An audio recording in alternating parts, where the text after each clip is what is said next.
estamos começando mais um Papo Direto e eu te convido para acompanhar a conversa que eu terei com parnanguaras que estão morando em outras cidades do mundo. Hoje eu vou conversar com o Pedro Henrique dos Santos Neves, ele que está morando em Lisboa, Portugal. Ele vai trazer um pouquinho da realidade do que está acontecendo, do que ele está vivendo lá, nesse momento de pandemia que o mundo inteiro passa com relação ao coronavírus, ao Covid-19. Pedro, muito obrigada por ter aceito o nosso convite para participar aqui do Papo Direto, trazer um pouquinho aí da sua experiência, do que você tem vivido e principalmente até para o pessoal que conhece, né, sabe quem é o Pedro, poder também saber um pouquinho mais. Às vezes a gente se distancia, tem aqueles amigos que, por conta da profissão escolhida, das viagens e tudo mais, acaba se afastando um pouco, mas que são pessoas muito queridas que com certeza vão ter a oportunidade, então, de matar as saudades através da nossa conversa. Você, parnanguara, estudou onde em Paranaguá? Certo, eu em Paranaguá comecei, né, a escola num colégio municipal que era o Manuel Viana. Depois fiz o restante do ensino médio no Helena e também, depois de ter feito uma graduação na capital, mas não concluí, porque pronto, sempre tem aquelas mudanças de planos e coisas assim, retornei à cidade e estudei no ISUPAR, no Instituto Superior do Litoral do Paraná. Você fez que curso? Administração. Me diz que locais você frequentava aqui na cidade? Vários. Gostava muito ali da zona ribeirinha, né, do mercado. Passava ali bons momentos com os amigos e conversas, risadas. Eram E é ali muito sempre bonito momentos também, né? agradáveis. Sim, é muito bonita aquela arquitetura. Quando bem cuidada, é realmente muito bonito. Me diz, e quando que você foi para Lisboa? Como é que surgiu essa situação de repente, foi algum convite, oportunidade de trabalho, ou você que tinha esse desejo e de repente foi buscar alguma opção? Como é que foi e quando que você foi? Desde quando que você está aí? Certo. Bom, a minha vinda para cá, ela surgiu, comecei a planejá-la em meados do meio de 2013, mais ou menos, em junho ou julho de 2013. Entretanto, eu sempre tive um desejo grande, né, de trabalhar com gastronomia, vinhos em especial. Ainda aí no Brasil, em 2014, eu tirei um curso de sommelier, já pensando na mudança, e depois toda aquela coisa de será que vou, não vou, deixar família, deixar amigos, e entretanto em maio de 2015 resolvi mesmo embarcar e vim justamente para realizar esse desejo que eu tinha de trabalhar com gastronomia e especialmente os vinhos, né? Como Portugal é um país produtor de muitos bons vinhos conhecidos mundialmente e tem também uma gastronomia muito rica, foi aí que eu cheguei à conclusão de vir para Portugal. E hoje, então, você atua exatamente no que aí? Alguma empresa, algum restaurante? Como é que é como é que foi o teu posicionamento no sentido, na carreira profissional? Certo, hoje eu atuo num restaurante que é conhecido já em Lisboa, um restaurante com 30 anos. Estamos encerrados desde janeiro desse ano por conta de obras, né? Vamos mudar, vamos reformular. E eu hoje sou o sommelier, o head sommelier desse restaurante. Então, faço ali toda a parte de gestão de vinhos e cartas, sugestões. Você deixou a tua família aqui. Você está com quantos anos? Sim, eu completei 34 no último 27 de junho. Ah, meu Deus, recente Sim, ainda. recente, sim. Parabéns. Obrigado, obrigado. Escuta, e a família que ficou aqui? Quem que está aqui? Certo, aí eu tenho os meus pais, né, que moravam comigo, minha família mesmo em casa, meus pais e a minha irmã mais velha. Você já está aí há algum tempo, né? Antes da pandemia, Sim, exato. mas como é que você, então, continua mantendo esse contato? Como é que você tem, ainda mata as Sim, saudades aí? certo. Bom, hoje, graças à tecnologia, é mais fácil, né? Temos aí várias opções, desde o WhatsApp, Skype e por aí vai. A, pronto, a minha mãe tem uma idade um bocado avançada e por conta disso ela já não tem muita facilidade muita destreza para mexer com tecnologias. Então, basicamente, antes, né, eu tinha que ligar a minha irmã e minha irmã correr e levar o telemóvel a ela para poder falar um bocado. Hoje, ela já consegue ali pelo menos se orientar com o WhatsApp, que já é um pouco mais fácil. Conseguimos aí ter bons momentos ali de chamadas ou de áudio ou de vídeo, depende. Temos também essa questão do fuso horário, atrapalha um Isso. pouco, mas dá para contornar e dá para sempre manter um bom contato. Essa situação das pessoas mais velhas, tem muita gente que a gente sabe que gosta, né, fuça e aprende rápido, Sim. mas tem outras que têm um pouco de dificuldade. Tem uma senhora que eu conheço que daí, quando eu resolvi ligar por WhatsApp, por vídeo, aí eu fiquei vendo a orelha dela, né, porque ela achou que eu tinha ligado direto, né? Não vou dizer que é minha mãe, não posso fazer uma coisa dessa com ela. Seguinte, e como é que foi a questão agora da pandemia? Como é que você tem vivido isso? A Europa deu assim, logo que chegou na Europa, foi impactante também o que aconteceu. Na Itália foi horrível, né? É uma história triste de acompanhar. Como é que foi aí em Portugal? Como é que foi Lisboa? Lisboa, que é capital, né? E toda capital de um país, ela tem, com certeza, muitos habitantes.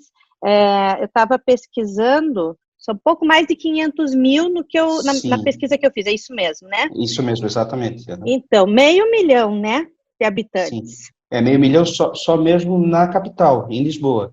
Se E for ainda somar tem uma toda, região, exato, né? a região Isso. metropolitana, que aí já pode chegar até os 2,5 milhões, mais ou menos. E que é próxima, é como a gente imaginar Exato. aqui Curitiba, com a sua região metropolitana, que, né, tem bairros que fazem já divisa entre as cidades, imagino que Lisboa seja dessa forma. E aí, com certeza, em função da proximidade, também a questão de contato, do que precisa fazer para poder evitar o coronavírus. Quais foram as primeiras atitudes aí do governo? O que é que foi iniciado para poder dar uma organizada e conter um pouco? Certo. Bom, o primeiro caso oficial registrado no país foi em março, foi no dia 2 de março, e eu me lembro bem porque em fevereiro eu fui ao Brasil de férias, e na minha volta, eu voltei no final de fevereiro, e eu achei um pouco estranho a situação que eu encontrei no aeroporto aí em São Paulo, no Brasil, em Viracopos. Toda a gente de máscaras e luvas e aquele controle extremamente excessivo com medições de temperaturas. Eu, honestamente, estava completamente por fora das notícias, eu estava de férias, né? Não estava me preocupando muito com notícias, e quando eu olhei aquilo, realmente achei um bocado estranho e tentei perceber o que estava acontecendo. E então fui correr atrás das informações e vi que a questão do coronavírus. Quando eu cheguei em Portugal, um dia depois, né, no caso da viagem, eu aqui no aeroporto estava tudo completamente normal, não havia um cuidado, nenhum tipo de cuidado, nada. Pronto, a cidade estava completamente, absolutamente normal, como todos os anos, como todos os dias normais do ano. Entretanto, no dia 1 de março, começaram a especular um pouco mais sobre essa questão do coronavírus aqui no país. Entretanto, uma criança de 6 anos e um senhor de 60 haviam sido pré-diagnosticados com o Covid, mas, entretanto, foi desconfirmado, né? Eram apenas os sintomas, mas não era o Covid. E no dia 2 de março foi oficialmente noticiado 2 casos, um de um senhor de 60 anos também, que vinha a trabalho de Espanha, Madrid, para ser mais exato, e um outro senhor de 33 anos que tinha vindo de férias do norte de Itália. Ambos os 2 casos no Porto, na região norte do país. Entretanto, foram aí os 2 primeiros casos. Depois disso, desencadeou assim uma sequência de novos casos diariamente. Chegamos aqui a ter registrados, acho que o pico, se não me engano, foi 480 casos em um dia. Bom, como sabem, não dá para mensurar, por exemplo, Portugal com o Brasil. Estamos a falar de um país pequeno, com 10 milhões de habitantes, né? Então, 450 casos em um dia num país desse é muita coisa. O pessoal começou a fazer, a partir desse momento, para a questão das medidas restritivas? Certo. Depois disso, o governo, no dia 12 de março, fez uma cerca sanitária, uma pequena cidade no norte do país chamada Ovar, onde basicamente ninguém entrava e ninguém saía, a não ser serviços públicos assim ou emergências. É que lá foi o primeiro local do país com aquela transmissão comunitária que se chama. Uhum. Sim, e pronto. Dali para cá, o governo, uma semana depois, no dia 18 de março, decretou estado de emergência, onde forçou todos os estabelecimentos, centros comerciais a fecharem e as pessoas a ficarem reclusas dentro de casa. Então, do dia 18 de março até o dia 18 de maio, foi aí o período que Portugal teve em confinamento, né, em lockdown, como preferem dizer. E nesse caso, só poderíamos ir mesmo a supermercados e farmácias. Não pode, se fôssemos, eu vou ser honesto, eu tive um dia que saí para comprar café, porque eu não consigo ficar sem café, meu café havia acabado, e fui abordado por dois policiais na rua, e eles perguntaram para mim o que eu estava ali a fazer, e eu fui honesto, disse que estava indo comprar café, e eles não deixaram que eu prosseguisse. Fizeram eu retornar em casa e me acompanharam até a porta da casa. Estava mesmo assim, estava uma coisa impressionante. Não tinha que estar segurando mesmo. Aí teve Exato. multa até para essas situações? Chegaram Teve. a implantar multa? Sim, implantaram multas, foi proibido o consumo de bebidas alcoólicas na rua. Assim, já é, por lei, já é proibido, né, em dias normais, mas só que, pronto, como Portugal, Lisboa é aquela coisa do turismo, há muitas pessoas de fora, isso é um pouco relevante, vamos dizer assim.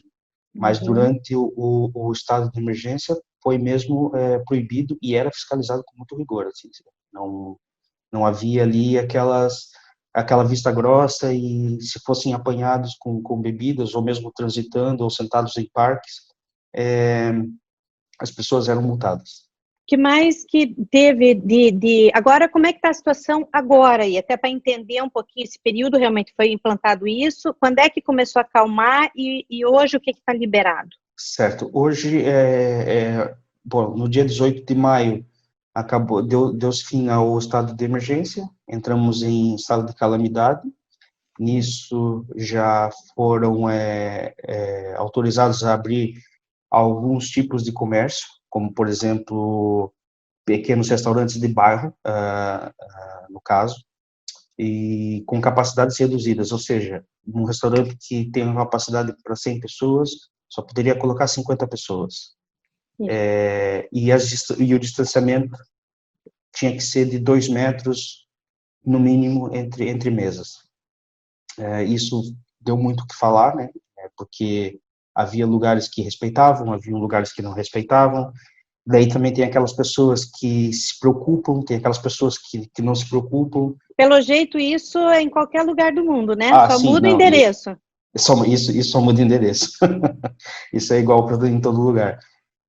Entretanto, depois disso, houve, como o governo percebeu que começou a ter muito mais casos, né? Novamente começou a se ter medidas restritivas e fiscalização. Então, basicamente, havia fiscalização todos os dias, e há ainda até hoje, porque hoje é obrigatório o controle de temperatura, a entrada dos estabelecimentos, é obrigatório o uso de máscara no interior, por exemplo, obviamente uma pessoa não vai usar máscara enquanto come, né? Isso nem faz algum sentido. Mas, por exemplo, se aquela pessoa vai se levantar para ir fazer o pagamento da conta ou para ir até a casa do banho, o banheiro, desculpa, Uhum. para fazer o uso, é, tem que usar a máscara. Então, tudo isso álcool em gel, pontos de álcool em gel no estabelecimento. Há uma série aí de cuidados que tem que se ter hoje, mas mesmo assim há sempre aquelas pessoas que não tomam cuidado e por isso há uma fiscalização muito grande. Por exemplo, nos transportes públicos, quem for apanhado sem máscara leva uma multa ali de 350 euros no ato. é alto. É, porque o euro tá o quê agora? Uns R$ 4 pra gente, para ter uma noção? 4,70, se não me engano. 1.000 e pouco aí, mais de Exato. R$ 1.200, pessoal ter Sim, ideia aí. Não use a exatamente. máscara dentro do ônibus, 1.200 pilas, gente, olha só. Exato, E me diz, exato. eu conversei com a Juliana, ela tá Parnanguara também, mas ela tá na Polônia. Uma coisa que ela disse com relação à máscara, falou em ônibus, lugares fechados, né, restaurantes, vai numa lanchonete, vai no supermercado, farmácia e tal. Mas área externa, você está na calçada, você está num parque, né, se na cidade estiver Uhum. liberado, não precisa usar a máscara, a não ser que você esteja perto de outras pessoas, tem que tomar o cuidado. Como é que é Sim. isso aí em Portugal também? Aqui é exatamente igual, não há uma obrigatoriedade em uso da máscaras em espaços comuns, né, no caso, por exemplo, e de áreas externas, né, estou a falar de Isso. áreas externas. Parques e calçadas, no caso, não há uma obrigatoriedade, mas aí eu acho que é um bocado do bom senso, né, que você imagina assim, se eu dentro de um restaurante tenho que estar a 2 metros de distância da mesa ao lado, na calçada talvez eu não tenha essa distância, né? Então aí vai o bom senso de se usar a máscara. Eu particularmente uso, é desconfortável, é muito, Isso. e ainda mais aqui há dias atrás tivemos uma temperatura de 39 graus, estamos aqui em pleno verão, então, sabe, é complicado, mas eu acho que o uso da máscara hoje não sei se posso dizer que é um mal necessário, mas é ruim, é desconfortável, mas é o mínimo que a gente tem que fazer.